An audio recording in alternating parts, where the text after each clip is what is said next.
আসসালামু আলাইকুম, সবাই কেমন আছেন? লাস্ট ফ্রাইডে রাতে আমাদের একটা বিয়ের দাওয়াত ছিল।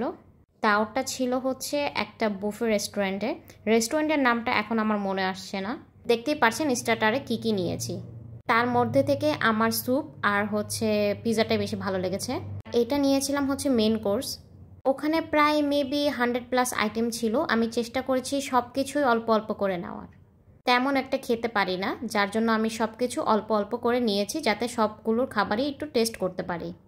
Fried rice, chicken chilli onion, chowmein, chicken kebab, আরও অনেক কিছু নিয়েছিলাম। কাচ্চিটা অনেক টেস্টি ছিল। কাচ্চির মাটনটা অনেক সফট ছিল, একদম পারফেক্টলি কুকড। সবগুলো আইটেমের থেকে আমার কাছে কাচ্চিটাই অনেক বেশি ভালো লেগেছে। এইটা ছিল ক্র্যাব বারবিকিউ। ক্র্যাব বারবিকিউটাও অনেক টেস্টি ছিল। এটা ছিল চিকেন কারি, চিকেন বারবিকিউ, আরও অনেক আইটেম ছিল যেগুলো নেওয়া হয়নি। চিকেন ফ্রাইটাও অনেক টেস্টি ছিল।